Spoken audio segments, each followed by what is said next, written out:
Good morning, everybody. Come on in. Welcome into First Take. Thank you so much for being here with us. Clearly an end of an era today here on First Take, and a very emotional day for all of us. For the final time, to my left, Skip Bayless. To my right, Stephen A. Smith. So good to see you. I'm Molly Karam. Good morning, guys. My man. How you doing, bros? You had a long, great playoff run. Thank you.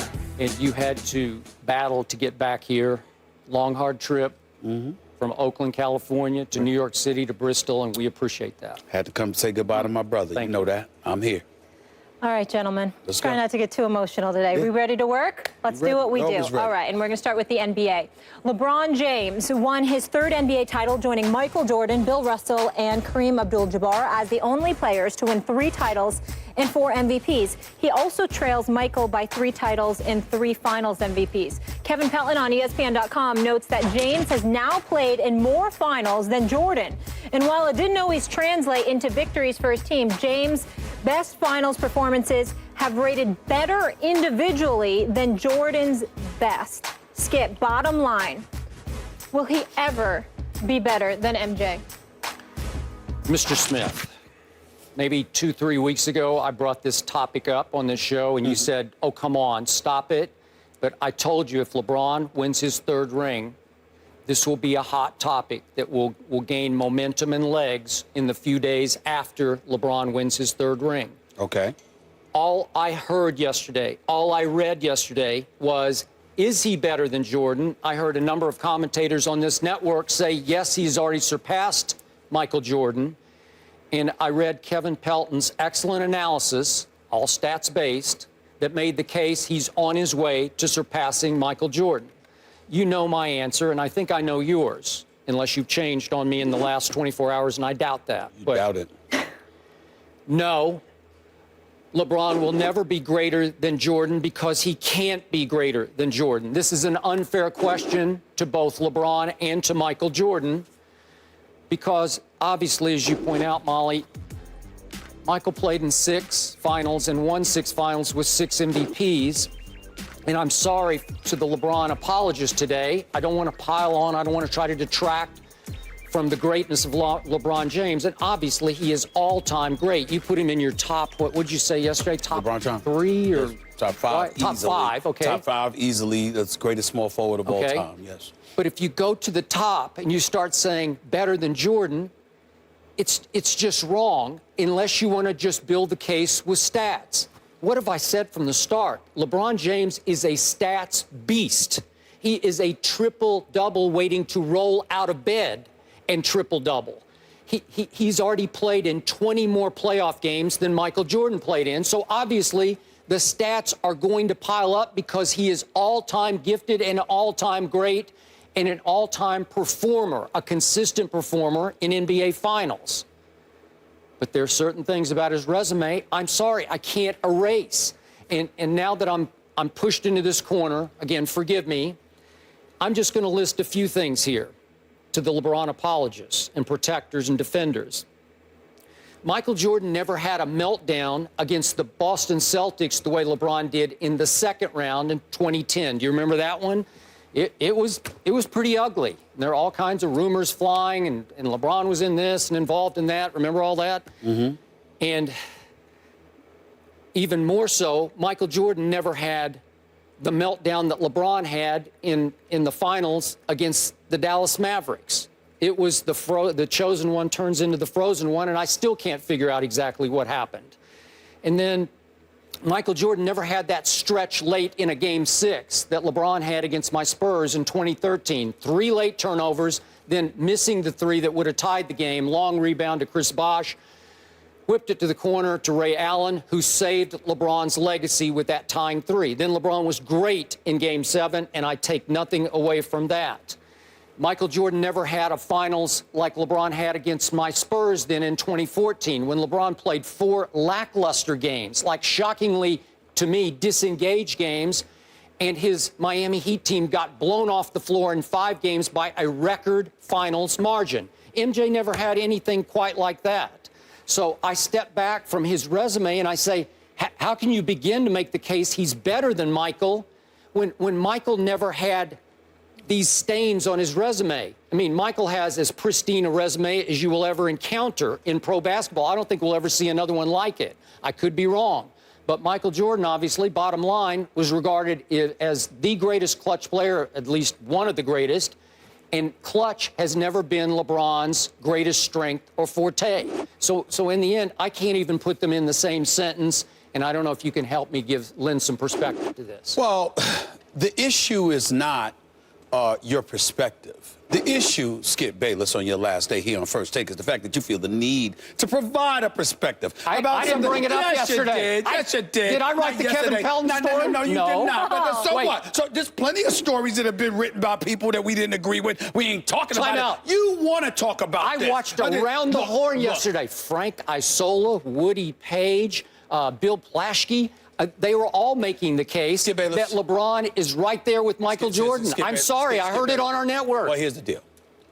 LeBron James is right there with anybody on the planet in the history of the game as it pertains to talent. Production is another matter. To me, it's not a discussion. To me, it's insulting to LeBron James today to even bring up the subject because there's a parade that's scheduled to take place at Cleveland tomorrow. The man just won the championship. There's no reason to go here because it's a way to sully what he has accomplished now. As it pertains to Michael Jordan, we all know the bottom line is there is no argument here. Okay, wait.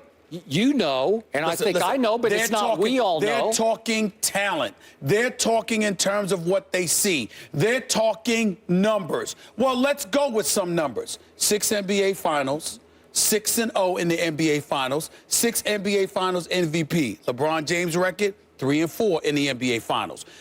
LeBron James averaged 30 a season plus 3 times in his career. Michael Jordan did it 8 times. LeBron James has averaged plus 30 in a postseason, I think 2 or 3 times in his career. Michael Jordan has averaged plus 30 10 times in the postseason in his career, including one playoff series where he averaged 43. So this is Michael Jordan that we're talking about here. Same field goal percentage shooting, okay? He averaged 30 in his career per game. He averaged better than that in the postseason for his career. So numbers-wise, in that regard, he would win. Now, analytically speaking, as it pertains strictly to numbers in this day and age, what I highlighted and what they're highlighting about the greatness of LeBron James, I argued was an impediment to his success in the aftermath of losing Game 4 and falling down 3-1 in the NBA Finals. What I said at that particular juncture was simple.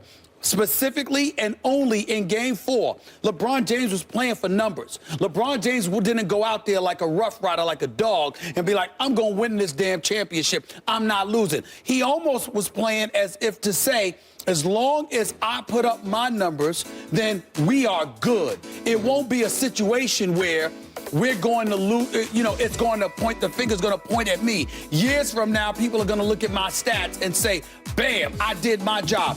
That, to me, appeared to be how he was playing in Game 4. Games 5, 6, and 7 was when LeBron played the kind of basketball that numbers had very little to do with. Despite the back-to-back 41-point performances, despite the triple-double in Game 7, LeBron James in Games 5, 6, and 7 played like a man who was out to win a championship, not out to pad numbers. When you see these people talking about LeBron James and his greatness and it being comparable to Jordan, what they are talking about is numbers and in terms of his PER and all of this other stuff. They're not paying enough attention to the eye test and the intangibles where you're looking at a guy that's going out there and saying, we're not losing to you. That's what MJ had. That's what Kobe had. That's what LeBron James put on display in Games 5, 6, and 7. Okay, now, I but never it wasn't said there he in was Game trying 4. to pad stats. No. Just like, I said it. Okay. I said that in Game 4. I said that's what it looked like in Game 4 only. That's all I was saying. And I said if you want to win the championship. Even I didn't think that. Yeah, but if you want to come back from that, you got to step up and be a rough rider and not give a damn about your numbers. So you got to be about winning, which is what he did in 5, 6, and 7, which is why he's the champion today. So are you saying that today LeBron's day, I should refrain from objectivity. I'm saying I'm being disrespectful, to be honest. You're being disrespectful by broaching this subject and using. I didn't broach it. Yes, you did. You didn't. Listen, Skip. We woke up for 3 years every morning with the pick of the litter in news items that were out there, okay? There's plenty of news items every single day we ignored. You could have ignored this. You didn't want to. On your last day, on your last day, you wanted to question LeBron James. Your last day.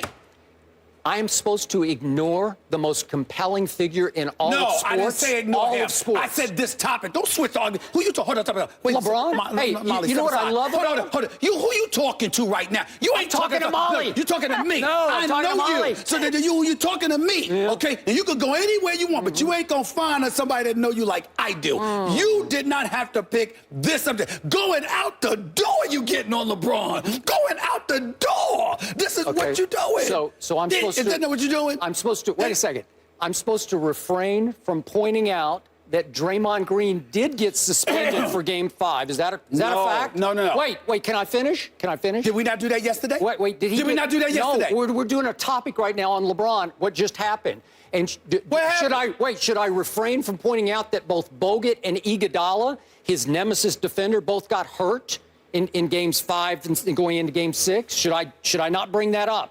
So the LeBron who got bad breaks last year, he lost Kevin Love and he lost Kyrie. Bad breaks. He got great breaks this year, and I give it up to him. The injury gods smiled on LeBron, and he cashed in. And he was great in those last 3 games, but he doesn't belong in the same sentence with Michael Jordan. Skip Bayless. Yeah. Who are you talking to? Again, I tell people all the time, hold on, do not argue with you about the facts. Argue with you about your perspective. The perspective, I'm not arguing your points. I'm saying, what you bringing it up today for? There's plenty of stuff to talk about. What you bring it up today for? Your last day going out the door. You're going to sit up there. One day before his parade, you're going to bring this brought it up yesterday. One day before his parade, you're going to bring it up. There has to be one voice of reason. One voice of reason. Reason, that's what it is. This is what he does. Let's wrap it up. Last day. Go ahead, Molly. Go ahead. Sorry, LeBron. No, you're not. When we come back, we're going to discuss this compelling figure a little bit more. But is it possible the biggest free agent on the market this summer, KD, could join forces with the King? That question. Another item for Skip. Oh, okay. We've got some surprises for you. Check it out. Shout out to my homeboy Skip Bayless, man. Congratulations on the new gig. You know, it's me being one of the first rappers, hip-hop artists, entertainers, period, to get on there and debate you, man. It's truly an honor and a pleasure to hang with you. Yo, you truly one of a kind. First class most of the times. You know, sometimes you get on your coach. But, nah, you know, you my man, you my homeboy, you my partner. Hold it down. Congratulations. Here we go again. You have zero chance. Chuckle through all his answers. Play after play after play after play. Heck, I like the Westminster Dog Show.